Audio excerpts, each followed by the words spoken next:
Assalamualaikum warahmatullahi wabarakatuh. Bagaimana kabar kalian? Setelah kalian mengerjakan soal-soal SBMPTN, marilah kita bahas dari soal-soal bahasa Indonesia pada pertemuan ke-8 ini. Soal nomor 1. Jawaban B. Pembahasannya, inti kalimat diambil dari inti subjek dan predikat kalimat tersebut. Inti kalimat pertama paragraf kedua teks tersebut adalah kami menunjukkan analisis kalimat pertama tersebut dapat dituliskan sebagai berikut. Dalam penelitian ini, kami telah menunjukkan bahwa kulit di daerah yang secara alami tanpa rambut memproduksi inhibitor yang menghentikan BNT dari melakukan tugasnya, ungkap Profesor Sarah E. Miller, seorang penulis studi yang dipublikasikan dalam jurnal Cell Reports. Jadi jawabannya yang benar yang B. Kita lanjutkan soal nomor 2. Jawaban C, pembahasannya, pernyataan C sesuai dengan kalimat keempat paragraf pertama. Sementara itu jawaban A tidak tepat karena di dalam teks seharusnya ada molekul yang menghalangi. Jawaban B tidak tepat karena molekul DKK2 seharusnya sangat efektif merusak. Jawaban D tidak tepat karena dalam teks tidak semua hewan mengembangkan protein DKK2, tetapi hanya hewan-hewan tertentu. Adapun jawaban E tidak tepat karena dalam teks seharusnya WNT sangat dibutuhkan untuk perkembangan kantong rambut yang menyebabkan rambut tumbuh lebih banyak. Jadi jawabannya yang C. Kita lanjutkan soal nomor 3. Jawaban A. Pembahasannya, tujuan penulis dalam teks tersebut adalah membuktikan adanya penyebab mengapa rambut hanya tumbuh di kepala dan beberapa tempat lainnya. Teks tersebut tidak hanya memaparkan alasan mengapa rambut tidak tumbuh di seluruh bagian tubuh, tetapi juga menyebutkan beberapa penelitian oleh para ahli yang telah membuktikan hal tersebut. Adanya kalimat yang menyebutkan penelitian tersebut merupakan suatu upaya untuk membuktikan suatu pernyataan kepada pembaca. Jawaban yang benar yang A. Kita lanjutkan soal nomor 4. Jawaban E. Pembahasannya, pada kalimat pertama paragraf kedua terdapat kekurangan penggunaan tanda koma, yakni sebelum kata seseorang penulis. Hal ini disebabkan seorang penulis studi yang dipublikasikan dalam jurnal Cell Reports merupakan aposisi dari Profesor Sarah E. Miller, sehingga penulisannya harus didahului oleh tanda koma. Jadi jawaban yang benar yang E. Kita lanjutkan soal nomor 5. Jawaban C, pembahasannya, dalam kalimat ketiga paragraf pertama terdapat kesalahan penulisan kata, yakni pada kata dikarenakan tidak tepat karena konjungsi tidak dapat diberi imbungan. Kata tersebut harusnya ditulis dengan kata karena saja. Jadi jawaban yang benar yang C. Kita lanjutkan soal nomor 6.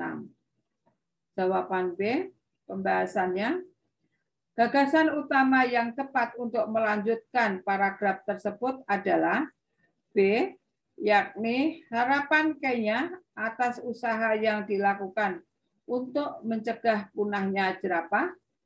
Pernyataan ini relevan dengan informasi yang ada di akhir teks tersebut. bahwa pemerintahan Kenya akan mengupayakan berbagai cara untuk mengatasi masalah punahnya jerapah di Kenya. Setelah melakukan upaya, tentu dibutuhkan informasi seperti apa keadaan satwa di Kenya yang diharapkan ke depannya. Jadi jawaban yang benar yang B. Kita lanjutkan soal nomor 7. Jawaban E, pembahasannya, simpulan berasal dari kata simpul, yang artinya ikat. Simpulan berarti satu informasi yang dapat mengikat seluruh isi paragraf. Teks di atas memaparkan adanya ancaman punahnya jerapah di Kenya yang diikuti dengan penjelasan upaya yang telah dan akan dilakukan. Pemerintah Kenya untuk mencegah punahnya hewan tersebut. Oleh karena itu, simpulan yang tepat untuk teks tersebut adalah jawaban yang E. Kita lanjut ke soal nomor 8. Jawaban C. Pembahasannya, jawaban C menyatakan bahwa Kenya menghentikan perburuan liar dan penyakit yang bisa memusnahkan satwa terlangka yang ada di Kenya. Dalam pernyataan tersebut terdapat informasi satwa langka. Padahal di dalam teks tidak ada informasi bahwa jerapah merupakan satwa terlangka di Kenya. Ya. Kita lanjutkan soal nomor 9. Jawaban A. Pembahasannya, kata berimbuhan merupakan kata dasar yang mendapat imbuhan afik. Dalam bahasa Indonesia terdapat 4 jenis imbuhan, yakni perfik, imbuhan yang terletak pada awal kata, sufik, imbuhan yang terletak pada akhir kata, konfik, imbuhan yang terletak pada awal dan akhir kata, dan infik, imbuhan yang terletak pada tengah kata. Secara penulisan, tidak terdapat kesalahan kata berimbuhan dalam paragraf pertama teks di atas. Namun, kata berimbuhan mengenakan tidak cocok digunakan dalam kalimat pertama paragraf tersebut. Dalam KBBI, mengenakan memiliki arti 5, yaitu memakai pakaian, topi, dan sebagainya. Menggunakan, tipu muslihat, teori, guna-guna, dan sebagainya. Menipu, memperdayakan, menjalankan atau melaksanakan aturan, pajak, denda, dan sebagainya. Dan mengarahkan bidikan, tembakan, padam, sasaran. Kelima arti tersebut tidak sesuai dengan konteks kelima pertama, yaitu plastik memiliki beragam manfaat, tetapi bisa menjadi masalah ketika masyarakat tidak bijak dalam mengenakan maupun mengelolanya. Hal yang dibicarakan dalam kalimat tersebut adalah suatu benda, yaitu plastik. Jadi kata mengenakan seharusnya diganti dengan kata menggunakan, yang berarti memakai alat atau perkakas, mengambil manfaatnya, melakukan sesuatu dengan demikian, jawaban yang tepat adalah yang A. Kita lanjutkan soal nomor 10, atau soal terakhir. Jawaban B, pembahasannya. Kata berimbuhan merupakan kata dasar yang mendapat imbuhan afik. Pembentukan kata berimbuhan itu untuk 5 kata di atas adalah sebagai berikut.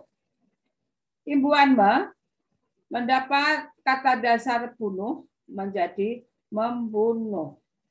Ya, kata dasar konsumsi mendapat imbuhan menjadi mengkonsumsi.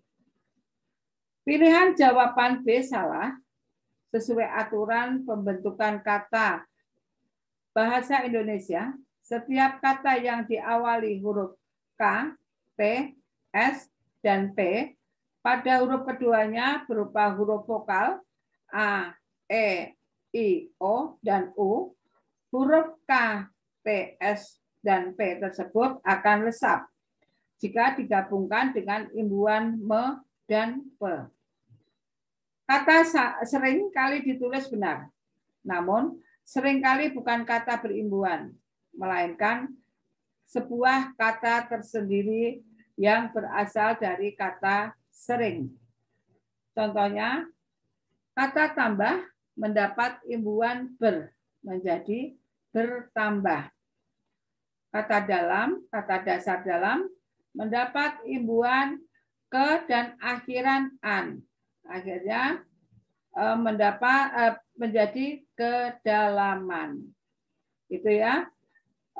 Terima kasih atas perhatiannya.